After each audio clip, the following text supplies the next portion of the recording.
Di sebuah gereja tua yang damai, doa terputus oleh tendangan tinggi seorang anggota ormas berpakaian hitam bertuliskan "Grip" mendarat tepat di wajah sang pendeta, Romo Rafael.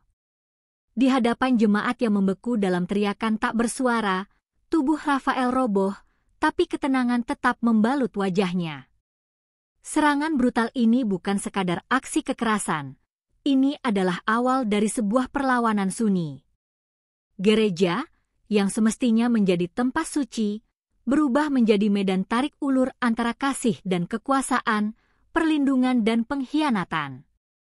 Saat Rafael memilih melindungi Lestari, seorang ibu muda yang diburu atas nama moral adat, ia tak hanya menentang ormas, tetapi juga lembaganya sendiri. Di antara salib, jendela lengkung, dan bisikan jemaat, pertanyaan pun lahir, sampai di mana gereja rela mempertahankan kasih? Cahaya matahari sore menyelinap masuk melalui kaca jendela gereja yang melengkung tinggi, memantulkan warna-warna lembut ke dalam ruangan yang biasanya hening. Deretan bangku kayu menghadap altar, tempat salib besar tergantung di dinding, menjadi saksi bisu dari apa yang akan terjadi. Hari itu, bukannya doa atau pujian yang menggema, melainkan suara sepatu bot berat menghentak lantai marmer, menandakan kehadirannya mengganggu kedamaian rumah Tuhan. Suara itu bergema tajam, lalu terhenti tepat di tengah lorong utama, di hadapan seorang pendeta tua yang berdiri tenang dalam jubah putihnya. Pria itu, anggota sebuah ormas keamanan berpakaian hitam legam dengan emblem mencolok bertuliskan "Grip" di dadanya, melangkah maju dengan aura kemarahannya menyesakkan udara. Nafasnya berat, dadanya naik turun seolah menyimpan bara yang siap meledak kapan saja.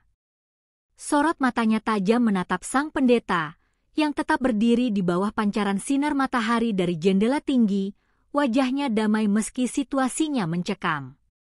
Di balik jubahnya, tangan sang pendeta mengepal, namun ia tidak mundur sedikit pun. "Jangan bermain-main dengan kami, Romo," gertak ormas itu dengan suara parau, menggema di antara pilar-pilar gereja. Di belakang mereka, beberapa jemaat yang belum sempat meninggalkan tempat duduk tampak terpaku, wajah mereka campuran antara ketakutan dan kebingungan. Seorang ibu memeluk anaknya erat-erat, sementara seorang pria muda tampak siap berdiri namun tak berani bergerak. Atmosfer suci berubah menjadi medan ketegangan, seolah malaikat pun menahan napas. Sang pendeta menatap lelaki itu dengan tenang, lalu menjawab lirih, "Rumah Tuhan bukan tempat untuk kekerasan, anakku." Ucapannya lembut, namun mengandung ketegasan yang tak bisa dibantah. Kata-katanya bagai air yang dituang ke atas api, namun bukannya padam, bara justru meletup lebih keras. Ormas itu menggeram, dan dalam satu gerakan cepat yang mengejutkan semua orang, ia mengangkat kaki kanannya tinggi, lalu melesatkan tendangan lurus ke arah wajah sang pendeta. Waktu seolah melambat. Jemaat di belakang berseru kaget, ada yang menjerit, ada yang menutup mata. Namun sang pendeta tak bergerak menghindar. Tendangan itu mendarat keras di pipinya, membuat tubuhnya terhempas ke lantai dengan bunyi gedebuk menyakitkan. Darah menetes dari sudut bibirnya, namun ia tetap tak mengeluh. Ia berusaha duduk, lalu dengan perlahan menatap kembali pria yang memukulnya, masih dengan mata yang tak menyimpan dendam. "Kau pikir kau suci?" teriak ormas itu, suaranya pecah oleh emosi. "Kau menolak permintaan kami. Kau sembunyikan orang-orang yang kami cari. Kau sudah melecehkan aturan kami." Ia menunjuk sang pendeta dengan telunjuk gemetarnya. Tangannya yang lain mengepal, siap menyerang lagi jika perlu. Namun kali ini, langkahnya tertahan oleh suara tangis anak-anak dan isak panik dari jemaat yang menyaksikan kejadian itu. Pendeta itu, dengan susah payah, berdiri kembali. Lututnya gemetar, namun pandangannya tetap teguh. Ia mengusap darah di bibirnya dengan ujung jubahnya, lalu berkata pelan, "Aku tidak menyembunyikan siapapun. Aku hanya melakukan tugas sebagai hamba Tuhan, memberi tempat bagi mereka yang lelah dan terluka. Kata-katanya mengalir lembut namun menusuk ke dasar hati siapapun yang mendengarnya. Keheningan pun menyelimuti ruangan, hanya terputus oleh isak tangis jemaat. Beberapa orang mulai berdiri, perlahan-lahan, seolah keberanian pendeta itu mengalir ke tubuh mereka. Seorang pria tua melangkah ke depan, lalu berdiri di antara ormas dan pendeta. Lalu seorang wanita mengikuti, kemudian sepasang muda-mudi. Mereka membentuk lingkaran pelindung, tubuh mereka menjadi tembok diam yang memisahkan kekerasan dari kasih. Wajah-wajah mereka tegang, namun tak satu pun bergeming. Ormas itu menatap kerumunan di depannya, matanya liar. Ia menimbang kemungkinan yang ada. Amarahnya masih membara, namun ada sesuatu yang mengikisnya perlahan, entah rasa malu, atau mungkin kegentaran yang tak ia kenal sebelumnya. Ia mundur selangkah, lalu lagi. Tidak ada satu kata pun yang keluar dari mulutnya. Ia hanya menatap tajam, sebelum akhirnya memutar badan dan berjalan cepat keluar gereja, meninggalkan keheningan yang menyesakan. Saat pintu besar gereja tertutup kembali, suara tangis dan helaan napas terdengar di seluruh ruangan. Pendeta itu berdiri di altar, tubuhnya lemah namun jiwanya tegak. Ia menatap para jemaatnya satu persatu, lalu berkata, "Tuhan telah memberi kita keberanian hari ini. Tapi jalan kita belum selesai. Masih panjang." Dan di tengah luka, di bawah cahaya yang kembali tenang, harapan mulai tumbuh dari reruntuhan ketakutan. Malam menjelang dengan langkah berat. Gereja itu, yang siang tadi menjadi panggung kekerasan, kini hanya diterangi lilin-lilin kecil di dekat altar. Suara jangkrik dan desir angin malam menerobos celah-celah jendela, membawa hawa dingin yang menusuk. Di dalam, suasana hening, tak lagi penuh isak atau jerit. Hanya beberapa jemaat yang memilih tinggal, duduk berdekatan, seolah takut jika mereka berpisah, keteguhan mereka akan menguap bersama udara malam. Pendeta Rafael duduk di bangku panjang di depan altar, kepala tertunduk, tangan terlipat di pangkuan. Wajahnya masih bengkak, tapi sorot matanya tetap hidup, seperti api kecil yang tak padam meski disiram badai. Suster Mariam, yang sejak insiden tadi tak meninggalkan sisi Rafael, meletakkan semangkuk air dan kain bersih di sampingnya. Ia mulai membersihkan luka di sudut bibir sang pendeta dengan gerakan perlahan. "Kau harus istirahat, Romo," bisiknya pelan, nyaris seperti doa. Tapi Rafael hanya tersenyum samar. "Istirahat itu untuk mereka yang merasa aman," jawabnya, suaranya serak. "Dan malam ini, aku tidak yakin siapapun dari kita benar-benar aman." Ia memejamkan mata sejenak, membiarkan rasa perih meresap lebih dalam dari sekadar kulit. Dari luar, suara sepeda motor beberapa kali melintas. Lalu sunyi lagi. Para jemaat yang tersisa duduk lebih rapat, seperti kawanan kecil yang mencari kehangatan dari satu sama lain. Ada kekhawatiran di wajah mereka, bukan hanya karena kekerasan yang mereka saksikan, tapi juga karena mereka tahu insiden tadi hanyalah permulaan. Pria bertuliskan, grip itu bukan datang sendirian, ia bagian dari sesuatu yang lebih besar, lebih gelap, dan kini mereka merasa telah menyentuh sarangnya tanpa sengaja. Apa yang membuat mereka datang ke gereja dengan kemarahan begitu besar? Apa yang sesungguhnya dicari? "Romo, apakah benar kita menyembunyikan seseorang?" tanya Damar, seorang pemuda dari barisan jemaat. Suaranya pelan, tapi nada curiga tak bisa disembunyikan. Beberapa kepala menoleh, menunggu jawaban. Pendeta Rafael membuka matanya perlahan, menatap Damar, lalu berkata dengan tegas, "Ya." Tapi bukan penjahat. Bukan pelaku kekerasan. Yang kita lindungi adalah seorang perempuan dan bayinya yang baru lahir. Mereka melarikan diri dari suaminya yang brutal, dan tak ada tempat lain yang menerima mereka selain sini. Beberapa orang mengangguk, sebagian lainnya terdiam, mencoba memahami kompleksitas dari kebenaran itu. Apakah mereka akan kembali? Tanya yang lain, kali ini suara seorang ibu. Ormas itu, mereka pasti tidak terima. Mereka akan mengirim lebih banyak orang. Ketakutan mulai merayap lagi, tapi kali ini ada lapisan lain, sebuah dilema. Menolong sesama, atau menyelamatkan diri? Rafael berdiri perlahan, menatap mereka semua. Apa artinya gereja jika kita tutup pintunya bagi mereka yang lemah? Apa gunanya salib di dinding itu jika kita takut berdiri bersama mereka yang ditindas? Suaranya menguat, menembus keraguan yang menggantung. Lelaki itu bukan hanya pendeta, malam itu ia menjadi gembala sejati, bukan sekadar pemimpin rohani, tetapi pelindung yang memilih luka daripada pengkhianatan terhadap nilai kasih. Jika mereka datang kembali, lanjutnya, maka kita akan berdiri bersama. Bukan dengan kekerasan, tapi dengan keberanian. Karena jika kita diam, kita membiarkan kekerasan menang. Jemaat menunduk. Tak ada sorakan atau tepuk tangan. Hanya keheningan yang berat, keheningan dari hati yang sedang bergumul, memilih antara takut atau setia. Di sudut gereja, seorang bocah kecil memeluk ibunya. Di tangannya tergenggam salib kecil dari kayu. Ia tak sepenuhnya mengerti apa yang sedang terjadi, tapi ia bisa merasakan ketegangan dan ketakutan itu.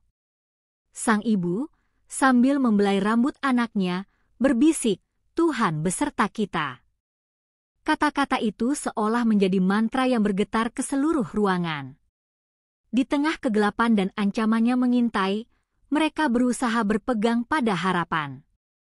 Bahwa ada kekuatan yang lebih besar dari senjata atau sepatu bot, sebuah kekuatan yang lahir dari kasih, keberanian, dan kebenaran. Di luar gereja, seseorang mengamati dari balik bayangan. Seorang pria berjaket kulit, dengan emblem grip di lengannya, mencatat sesuatu di ponselnya. Wajahnya datar, dingin. Ia melihat lampu yang masih menyala, mendengar nyanyian lirih dari dalam, lalu memutar badan dan berjalan menjauh. Langkahnya sunyi, tapi maknanya bergema, ini belum selesai. Dan di dalam, Rafael tahu itu. Karena ketika sebuah gereja memilih untuk tidak berkompromi, dunia luar akan datang mengetuk dengan cara yang lebih keras. Dan malam itu, di dalam bangunan suci yang mulai rapuh oleh teror, benih perlawanan mulai tumbuh. Bukan perlawanan dengan senjata atau kekerasan, tapi perlawanan dengan keberanian.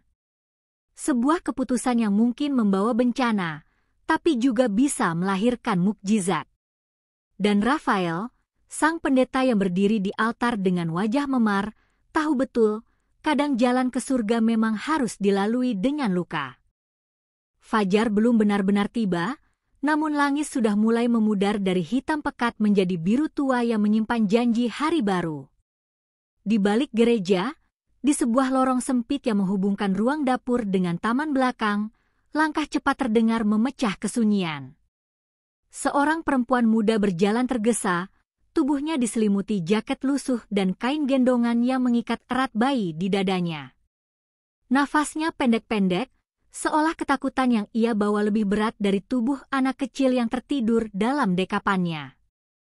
Matanya merah, bukan karena tangis semata, tapi karena kurang tidur dan terlalu banyak berjaga.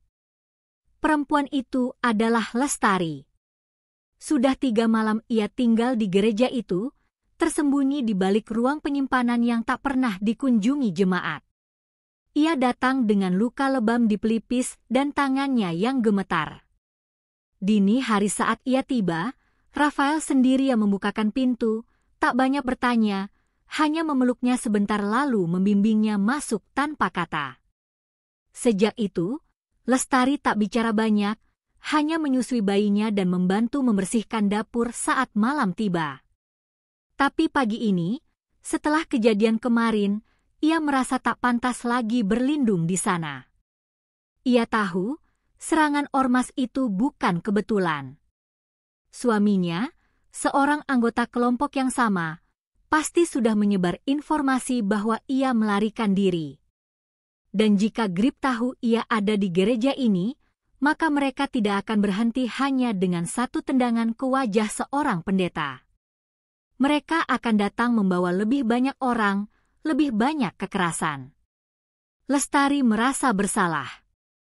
Rumah suci yang memberinya perlindungan kini menjadi sasaran karena kehadirannya. Ia ingin pergi, diam-diam, sebelum fajar, sebelum gereja itu menjadi medan pertempuran. Namun langkahnya terhenti. Di ujung lorong, berdiri pendeta Rafael, bersandar pada dinding batu dengan tangan memegang cangkir teh panas. Ia mengenakan jubah tidur panjang dan mantel abu-abu. Wajahnya masih tampak memar, namun sorot matanya lembut. "Kau hendak kemana, Ibu Lestari?" tanyanya pelan, seolah pertanyaannya sudah tahu jawabannya. Lestari terdiam. Bayinya bergerak sedikit di dadanya, mendesah pelan seperti merasakan gelisah ibunya. Lestari menunduk, tak berani menatap mata sang pendeta. "Aku tak ingin membuat tempat ini hancur karena aku, Romo," katanya akhirnya. Pendeta Rafael menghela napas. Ia melangkah perlahan, lalu duduk di bangku kecil di dekat dinding. Jika rumah Tuhan bisa hancur hanya karena menampung orang terluka, maka rumah itu memang layak runtuh. Kalimatnya keluar tanpa emosi berlebihan, namun kekuatan maknanya meresap seperti doa yang dalam. Lestari memejamkan mata, air matanya jatuh pelan. Ia berlutut di lantai, memeluk bayinya lebih erat. "Aku takut," bisiknya. "Aku sudah terlalu sering lari. Aku hanya ingin tempat ini selamat." Keselamatan bukan milik mereka yang lari, Lestari. Tapi milik mereka yang bertahan untuk hal yang benar, jawab Rafael. Ia menatap langit yang mulai berubah warna. "Mereka akan datang lagi. Aku yakin itu. Tapi gereja ini bukan hanya batu dan kayu. Ini tentang kita, orang-orang yang memilih kasih meski harus berdiri sendiri." Suara langkah kaki mendekat. Suster Mariam muncul dengan roti hangat dan selimut tambahan. Ia menatap Lestari dan hanya berkata, "Kau tetap di sini. Kami sudah memilih." Tak ada perdebatan, tak ada tekanan. Hanya keteguhan. Di ruang utama gereja, para jemaat mulai berdatangan lebih awal dari biasanya. Mereka mendengar desas-desus tentang insiden kemarin. Beberapa datang membawa makanan, sebagian membawa tikar, bahkan ada yang membawa matras tipis. Mereka tak hanya datang untuk berdoa pagi itu, mereka datang untuk berjaga. Perlahan, gereja berubah menjadi semacam pos siaga sunyi. Tak ada teriakan, tak ada pengeras suara. Hanya orang-orang biasa yang menolak membiarkan kekerasan menang tanpa perlawanan. Dan di tengah mereka, Lestari berdiri bersama Rafael. Tak lagi bersembunyi. Bayinya kini digendong oleh Suster Mariam, yang sesekali menyanyikan lagu Nina Bobo sambil mengayun-ayunkan tubuh kecil itu. Lestari tak tahu bagaimana semua ini akan berakhir. Tapi untuk pertama kalinya dalam hidupnya, ia merasa bahwa diam bukan lagi pilihan. Ia merasa berdiri, bahkan dalam ketakutan, adalah bentuk keberanian paling murni. Dan ketika lonceng gereja berdentang menyambut pagi, ia tahu satu hal, ia tak lagi sendiri. Sementara itu, di tempat lain, meja rapat kecil terbentuk di sebuah rumah makan remang di pinggir kota. 5 pria berseragam hitam duduk mengelilingi seorang pria tua dengan topi dan tatapan yang kejam. Di hadapan mereka ada foto gereja dan satu kertas bertuliskan nama Lestari Nuraini. Besok malam, kata si pria tua, gereja itu akan bersih. Tak ada yang membantah. Mereka tahu maksudnya. Dan mereka sudah terbiasa membuat segala sesuatu tampak seperti kecelakaan. Dan gereja itu, rumah Tuhan yang sederhana di tengah kota yang gelisah, sedang menanti malam yang akan menguji batasnya. Tapi satu hal pasti, dari pagi ini, mereka tak lagi hanya tempat ibadah. Mereka telah menjadi benteng terakhir bagi mereka yang dunia anggap tak layak diselamatkan. Langit malam menurunkan tirai gelapnya dengan perlahan, menutup kota dalam kesenyapan yang mencekam. Di dalam gereja, lampu-lampu kecil dinyalakan seadanya, tak berani terlalu terang, seolah cahaya yang terlalu mencolok bisa mengundang bahaya lebih cepat dari yang diperkirakan. Pendeta Rafael berdiri di dekat pintu samping, memeriksa palang kayu tambahan yang dipasang sejak siang. Suster Mariam mengatur selimut dan makanan untuk para jemaat yang memilih bertahan malam itu. Tak ada yang menyuarakan kata penyerangan, namun semua tahu malam ini bukan malam biasa. Lestari duduk di pojok ruang altar, memeluk bayinya yang kini mulai demam. Ia berusaha tenang, namun matanya tak bisa menipu. Di sana, gelisah dan rasa bersalah bercampur menjadi satu. Seorang remaja perempuan mendekat, membawa botol kecil berisi air hangat dan handuk. "Kakak, boleh saya bantu?" tanyanya lirih. Lestari mengangguk pelan. Ia belum hafal nama semua orang di gereja itu, tapi satu hal ia tahu pasti. Mereka adalah satu-satunya manusia yang memilih berdiri bersamanya, bukan karena mereka tak takut, tapi karena mereka percaya. Jam dinding berdentang 3 kali. Pukul 9 malam. Di luar, jalanan sepi seperti kota mati. Tapi di balik pepohonan dan bangunan tua yang mengelilingi gereja, mata-mata diam mengawasi. 5 pria berseragam gelap tersembunyi dalam bayangan, memantau dari berbagai arah. Mereka tak bergerak sembarangan. Mereka bukan preman mabuk, mereka terlatih. Mereka tahu siapa target mereka, dan mereka tahu apa yang harus dihancurkan. Yang satu memegang linggis, yang lain tongkat besi. 2 membawa senjata api rakitan. Yang terakhir memegang ponsel, menunggu perintah. Dan akhirnya, perintah itu datang. Getaran pendek di saku, satu pesan masuk, masuk. Jangan biarkan satu pun bicara. Maka mereka bergerak. Pelan, nyaris tanpa suara, mendekat ke sisi gereja yang gelap.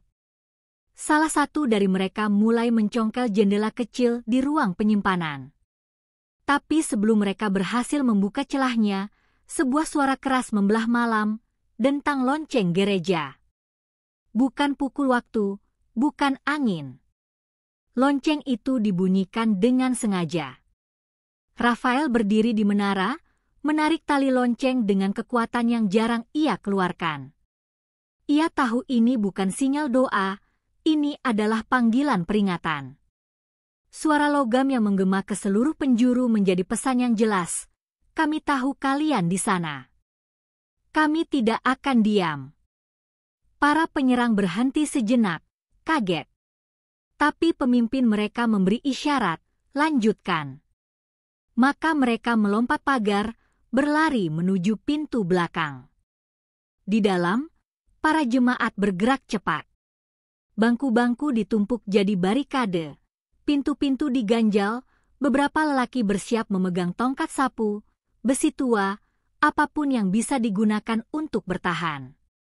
Damar, si pemuda yang sempat ragu, kini berdiri paling depan, dadanya tegak meski tangan gemetar. Kalau mereka masuk, kita jangan serang dulu, katanya, meniru pesan Rafael. Kita tahan. Kita lindungi Lestari. Bukan lawan kekerasan dengan kekerasan.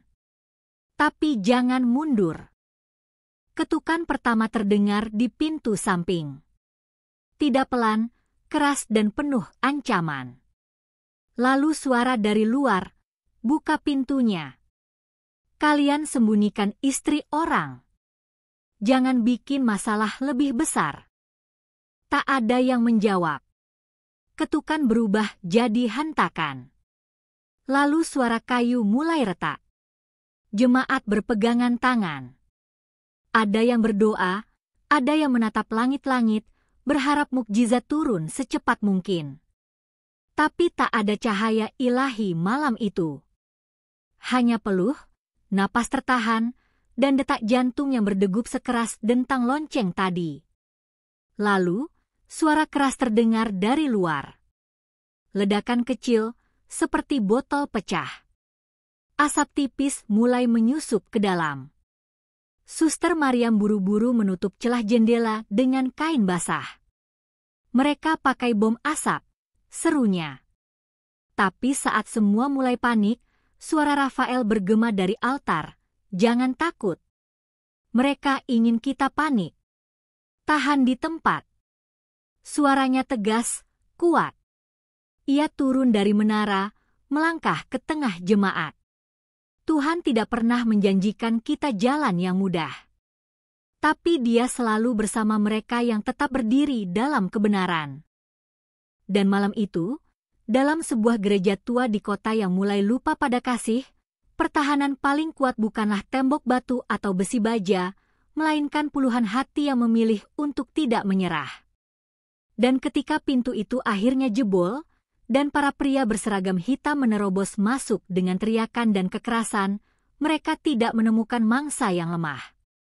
Mereka menemukan perlawanan yang tak bisa mereka pukul atau tendang, perlawanan dari keberanian kolektif yang lahir karena satu perempuan yang memilih tidak diam, dan satu pendeta yang memilih tetap berdiri meski wajahnya sudah berdarah. Kekacauan meledak di dalam gereja seperti badai yang selama ini ditahan oleh dinding-dinding keheningan. Para pria berseragam hitam menyerbu masuk dengan teriakan dan sepatu bot yang menghantam lantai marmer. Kayu bangku terbelah, kaca jendela pecah, dan suara tangisan mulai terdengar dari sudut-sudut ruangan. Tapi yang mereka temui bukan kepanikan seperti yang mereka harapkan. Tidak ada orang yang berlari keluar. Tidak ada jemaat yang menyerah. Di tengah ruangan, para lelaki dan perempuan, tua dan muda, berdiri membentuk lingkaran, dengan Rafael di tengah mereka, dan Lestari bersama bayinya berada di belakang, dilindungi tubuh-tubuh yang rapuh namun tak goyah. Seorang pria dari ormas Grip mengayunkan tongkat ke arah Damar yang berdiri di depan barisan. Damar tidak menghindar, hanya mengangkat lengannya, menerima pukulan itu dengan tubuh gemetar namun mata tetap menatap lurus. Ia terjatuh, tapi tidak menjauh. Ia bangkit lagi, meski darah menetes dari pelipisnya. Sementara yang lain mulai menahan para penyerang, bukan dengan pukulan balasan, melainkan dengan barikade tubuh. Mereka membentuk dinding hidup. Benteng dari keyakinan bahwa tidak semua kekerasan harus dijawab dengan kebengisan. Beberapa penyerang mulai ragu. Ini bukan seperti yang mereka bayangkan. Rafael melangkah maju. Wajahnya bengkak, darah mengering di pipi, tapi langkahnya mantap. Ia berdiri di hadapan lelaki tertinggi di antara para penyerang, yang terlihat seperti pemimpin malam itu. Mereka saling tatap. Lelaki itu mengangkat tongkat baja di tangannya, siap memukul. Tapi sebelum tongkat itu bergerak, Rafael bicara. "Kau pikir kekuatanmu bisa menakutkan kami?" katanya, suaranya lantang. "Kami sudah tahu rasa takut. Kami tinggal bersamanya setiap hari. Tapi hari ini kami memilih untuk tidak tunduk padanya." Tongkat itu tak pernah turun. Si pemimpin Grip itu menatap Rafael, melihat ketenangan yang tak bisa dihancurkan dengan kekerasan. Di sekeliling mereka, suara pertarungan kecil tetap terdengar, jeritan, tangis, dan perlawanan sunyi. Tapi api di mata Rafael perlahan menggerogoti keyakinan pria itu. Ia mundur 1 langkah. Lalu 2. Salah satu anak buahnya berseru, "Bang, ayo lanjut. Mereka cuma orang gereja." Tapi pria itu ragu. Ia tidak melihat ketakutan di mata orang-orang ini, yang ia lihat justru sesuatu yang lebih berbahaya, keteguhan. Di luar gereja, tiba-tiba terdengar suara klakson panjang. Lalu disusul sirine pendek. Suara itu datang bukan dari polisi, tapi dari puluhan motor yang berhenti mendadak di jalan depan. Warga, para tetangga, simpatisan, bahkan tukang becak dan pedagang kaki lima yang mendengar tentang penyerangan ini dari media sosial. Seseorang telah menyiarkan insiden ini secara langsung, mungkin salah satu dari jemaat yang bersembunyi di belakang tiang besar. Sekarang, ribuan mata menonton. Gereja itu tak lagi terisolasi dalam sunyi. Ia ada di layar banyak orang. Dan kekerasan tak pernah bisa berdalih saat menjadi tontonan publik. Salah satu dari ormas itu menerima panggilan telepon. Suara dari seberang jelas terdengar, "Berhenti. Semua sudah tahu. Mundur sekarang juga." Ketegangan seketika berubah. Para penyerang saling pandang, sebagian mulai mundur perlahan, sebagian lagi menurunkan senjatanya. Si pemimpin melempar tongkatnya ke lantai, menggeram, lalu berjalan keluar tanpa berkata sepatah kata. Yang lain mengikutinya, seperti serigala yang kehilangan arah pulang. Ketika pintu gereja tertutup kembali, yang tersisa di dalam hanyalah suara napas berat dan tubuh-tubuh yang masih gemetar karena adrenalin dan ketegangan. Suster Mariam bergegas memeriksa luka-luka. Lestari tak berhenti menangis, bukan karena takut, tapi karena terharu. Bayinya masih dalam pelukannya, selamat.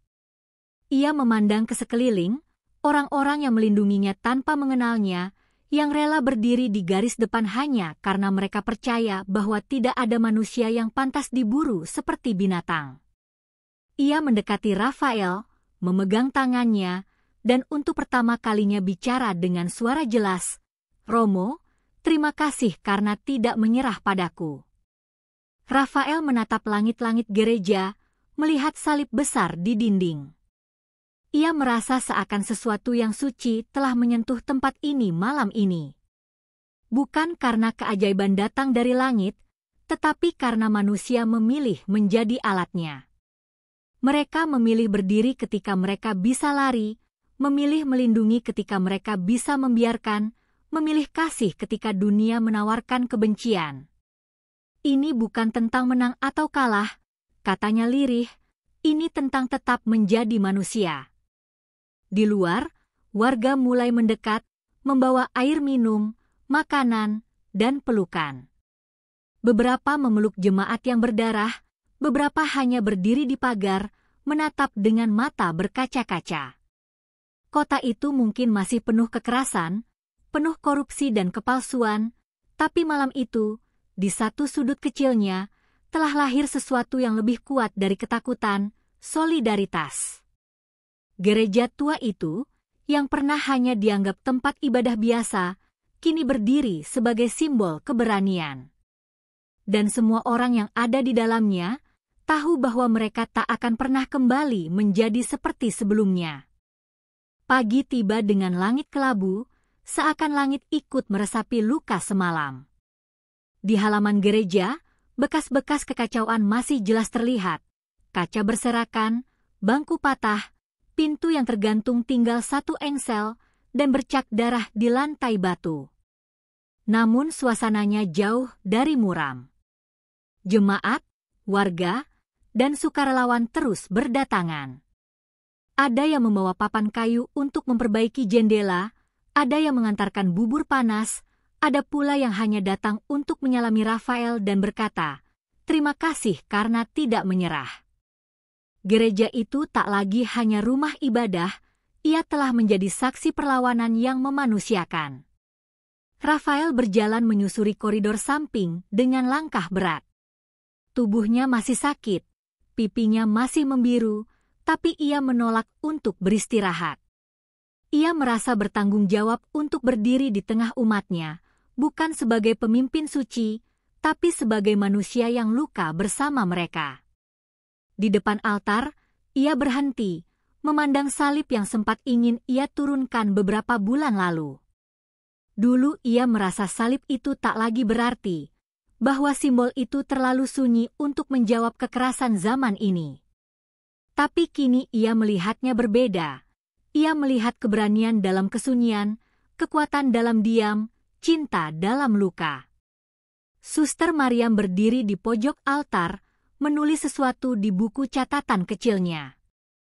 Ia mencatat nama-nama yang terluka, siapa yang membutuhkan obat, siapa yang belum makan. Sesekali ia berhenti menulis untuk mengusap matanya. Sejak malam tadi, ia tak pernah tidur. Namun wajahnya tetap tegas, bahkan lebih tegas daripada sebelumnya. Ia tahu bahwa badai ini belum usai. Gereja mungkin menang malam itu, tapi akan ada pertanyaan dari atas. Dari atasan keuskupan, dari kepolisian, dari pemerintah daerah.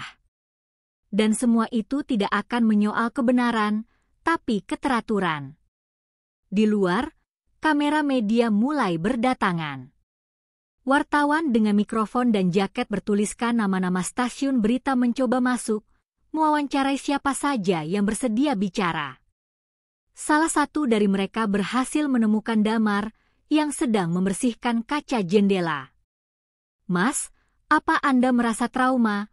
tanya si wartawan. Damar berhenti, menatap kamera, lalu berkata pelan, "Yang saya rasakan, saya baru tahu seperti inilah rasanya hidup dengan benar." Jawaban itu viral dalam hitungan jam. Videonya disebar, dipuji, ditanggapi dengan tagar, "Kami bersama gereja, lindungi lestari, dan jangan takut bersuara." Namun tidak semua tanggapan positif.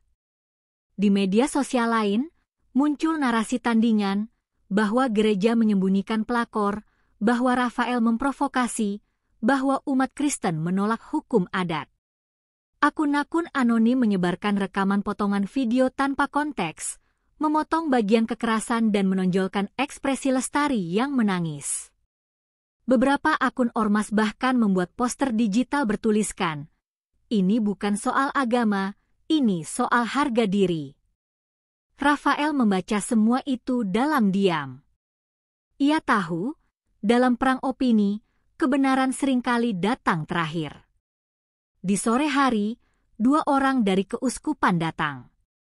Salah satunya mengenakan jubah putih bersih, membawa map besar dan senyum yang tidak sampai ke mata. Mereka duduk dengan Rafael di ruang sakristi. Suaranya lembut tapi tegas. "Romo Rafael, Anda tahu bahwa tindakan Anda bisa dipahami sebagai membangkang terhadap ketertiban sosial." Rafael tidak menyela. Ia hanya menatap lurus ke depan. Pria itu melanjutkan, "Kami tidak menyalahkan Anda. Tapi Anda tahu bahwa gereja bukan tempat untuk melindungi pelarian." Saat itulah Rafael bersuara, "Lalu tempat apa yang lebih pantas dari gereja untuk melindungi yang tertindas?" Suasana jadi tegang. Yang satu dari keuskupan mencoba menengahi, bicara soal prosedur dan etika, tapi Rafael sudah mengambil keputusan. Ia tidak akan menyerahkan Lestari. Ia tidak akan menyesali keputusannya. "Gereja bukan museum kesucian," katanya dengan suara serak. "Ia adalah rumah sakit bagi yang terluka. Kalau kita menutup pintu untuk satu orang karena ia dianggap aib, maka kita bukan lagi pelayan Tuhan, tapi penjaga berhala." Kata-kata itu membuat ruangan hening. Tidak ada yang membantah, tapi juga tidak ada yang menyetujui terang-terangan. Malam harinya, Rafael duduk di ruang kecil di samping altar. Di hadapannya, Lestari duduk sambil menidurkan bayinya. Wajahnya lelah, tapi damai. "Romo," katanya pelan, "saya tidak ingin membuat gereja ini hancur karena saya. Kalau saya harus pergi," tapi Rafael menggeleng. "Tempatmu di sini, selama kau butuh. Kita tidak tahu besok seperti apa. Tapi malam ini, kau tidak sendiri." Dan dalam keheningan itu, suara angin malam menyelinap masuk melalui jendela yang belum selesai ditambal, membawa serta bau dupa dan harapan samar yang tak ingin padam. Di luar gereja, seorang wartawan muda berdiri menatap bangunan itu dari kejauhan. Ia belum tahu bahwa besok pagi, artikelnya akan mengguncang kota. Ia belum tahu bahwa apa yang ditulisnya malam ini tentang gereja yang berdiri bukan untuk menilai, tapi untuk merangkul, akan membuat banyak orang berpikir ulang tentang apa arti tempat suci. Dan jauh di ujung langit, sebelum fajar benar-benar pecah, seekor burung kecil hinggap di salib tertinggi. Dia memandangi kota yang mulai bertanya, "Apakah kita masih punya ruang untuk kasih?" Pagi hari di gereja terasa lebih sunyi dari biasanya, meskipun aktivitas perbaikan masih berlanjut. Sunyi yang bukan karena tak ada suara, melainkan karena semua orang mulai menyadari bahwa mereka bisa disalahartikan. Sejak kedatangan utusan dari keuskupan, bisikan kecil mulai muncul di antara jemaat. Apakah mereka masih aman? Apakah kehadiran Lestari dan bayinya membawa bencana? Tapi anehnya, tak ada satupun dari mereka yang berani bicara langsung kepada Rafael. Mungkin karena mereka tahu, ketika Rafael memutuskan untuk berdiri di sisi yang rentan, ia telah menanamkan sesuatu dalam hati mereka, sebuah rasa malu jika harus berpaling. Di ruang tamu kecil, Lestari duduk bersama Suster Mariam, mencuci pakaian bayinya di ember plastik. Bayinya kini tertidur di atas kain selimut tipis yang dibentangkan di atas bangku gereja. "Saya pernah tinggal di tempat seperti ini," ujar Lestari tiba-tiba. "Waktu kecil, gereja yang pertama kali memberi saya makan. Tapi waktu itu saya cuma numpang, lalu hilang lagi." Suster Maria mendengarkannya tanpa menyela. Ia tahu, Lestari sedang mengungkap luka yang selama ini dibungkam karena takut tak didengar. "Sekarang saya numpang lagi. Bedanya, kali ini saya takut tinggal, bukan takut pergi." Sore harinya, seorang pria tak dikenal muncul di gerbang gereja. Wajahnya keras, tubuhnya besar, dan mata elangnya seperti hendak menerobos siapapun yang menatapnya. Ia memperkenalkan diri sebagai Yusuf dari Dinas Ketertiban Umum Kota. "Saya hanya ingin berbicara," katanya, meskipun tangan kanannya tak pernah lepas dari pinggang, dekat sabuk tempat pistol biasanya tergantung. Rafael menyambutnya dengan sopan, mengajaknya masuk. Tapi di dalam, suasana tak pernah benar-benar menjadi ramah. Yusuf tidak datang sebagai sahabat. Ia datang sebagai peringatan yang memakai seragam. "Kami dapat laporan bahwa tempat ini digunakan untuk melindungi seorang wanita yang sedang dalam penyelidikan adat," kata Yusuf perlahan, seperti membaca skrip yang sudah dilatih. "Dan kami hanya ingin memastikan bahwa gereja tidak terlibat dalam tindakan yang bisa diartikan sebagai perlawanan terhadap otoritas lokal." Rafael tidak langsung menjawab. Ia menatap Yusuf, lalu menjawab dengan kalimat yang sangat pelan, nyaris seperti doa, "Otoritas apa yang lebih tinggi dari kasih?" Yusuf menyipitkan mata. "Saya harap itu bukan bentuk penghasutan, Romo." Pertemuan itu tidak menghasilkan keputusan apapun, tapi ketegangan menggantung seperti kabut yang tak mau pergi. Setelah Yusuf pergi, Rafael duduk termenung di tangga altar. Ia menyadari bahwa tekanan yang datang bukan sekadar dari luar, ia juga sedang menghadapi dinding-dinding institusi yang mulai merapat, pelan-pelan, mendorongnya ke sudut yang sulit ia tinggalkan tanpa kompromi. Malam itu, ia menulis surat panjang kepada Uskup Agung. Ia tidak meminta maaf, tidak juga menantang. Ia hanya menjelaskan bahwa gereja ini berdiri bukan untuk menjaga reputasi, tapi untuk menjadi tempat perlindungan terakhir bagi mereka yang telah kehabisan tempat pulang. Beberapa hari kemudian, berita bahwa Rafael sedang dalam penyelidikan internal bocor ke media. Judul-judul sensasional menghiasi portal berita. Pendeta membangkang atasan demi wanita bernoda. Gereja melawan ormas, siapa dalangnya, hingga anarki berkedok kasih sayang.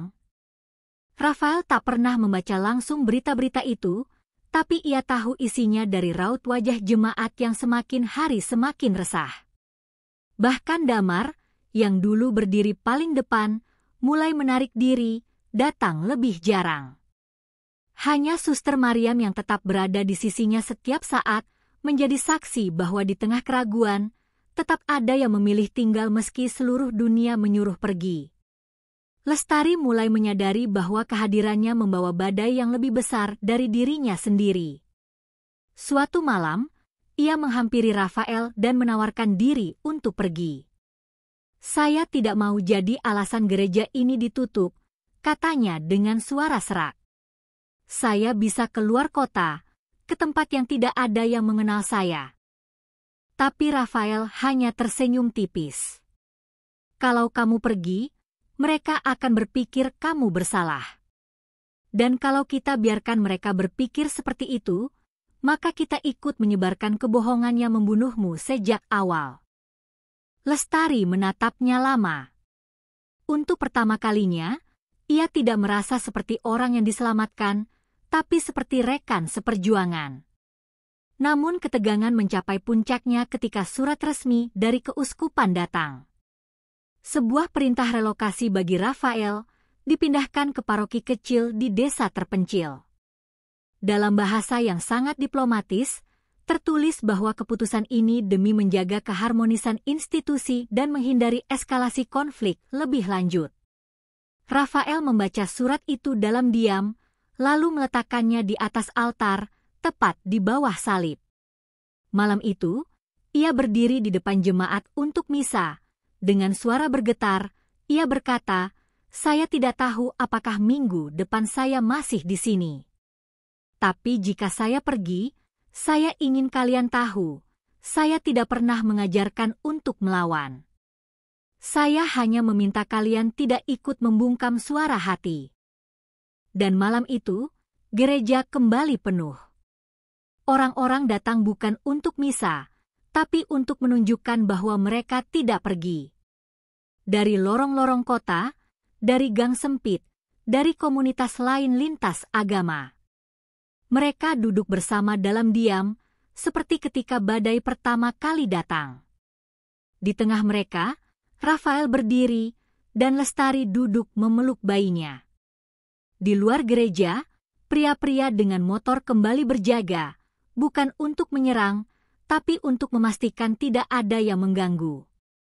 Dan di langit yang mendung, terdengar suara lonceng kecil berdentang, bukan karena misa, tapi karena harapan masih menggema, meski samar. Cerita ini membentangkan sebuah pergulatan yang tak hanya menyangkut pertarungan fisik, tapi juga benturan ideologis, spiritual, dan moral di dalam sebuah gereja kecil di sudut kota. Semuanya bermula dengan sebuah adegan mencengangkan. Seorang anggota ormas berpakaian hitam bertuliskan "Grip" menendang wajah seorang pendeta, Romo Rafael, di tengah ibadah yang khusyuk, memecah kesunyian gereja yang terang dan sakral, mengguncang jemaat yang hanya bisa terpaku dalam keterkejutan. Dari sana, lapis demi lapis konflik terungkap. Ternyata gereja ini diam-diam menjadi tempat perlindungan bagi seorang perempuan bernama Lestari, seorang pelarian dari kekerasan domestik dan tekanan budaya yang menindasnya dengan cap perusak rumah tangga, meski sebenarnya ia korban dari kekuasaan patriarkal yang ingin membungkam perempuan dengan dalih moral adat. Rafael, yang sebelumnya hanya dikenal sebagai pendeta yang lembut dan cenderung menghindari konflik, memilih untuk mengambil sikap yang mengejutkan banyak pihak. Ia menolak menyerahkan Lestari kepada ormas maupun aparat yang datang dengan wajah hukum namun membawa niat intimidatif. ia memutuskan bahwa gereja bukan hanya tempat berkhotbah, tetapi tempat bertahan bagi yang kehilangan tempat pulang, dan dari situlah krisis semakin meruncing. Media mulai memelintir cerita, akun-akun anonim menyebarkan fitnah, tekanan dari ormas makin sering datang, bahkan keuskupan sendiri mengirim perwakilan untuk memperingatkan Rafael agar menjaga ketertiban institusi daripada membela satu jiwa yang dianggap mencoreng nama baik gereja. Tapi Rafael tidak bergeming. Dibantu oleh Suster Mariam yang tak pernah surut langkahnya, ia berdiri sebagai benteng terakhir kasih di tengah badai kebencian.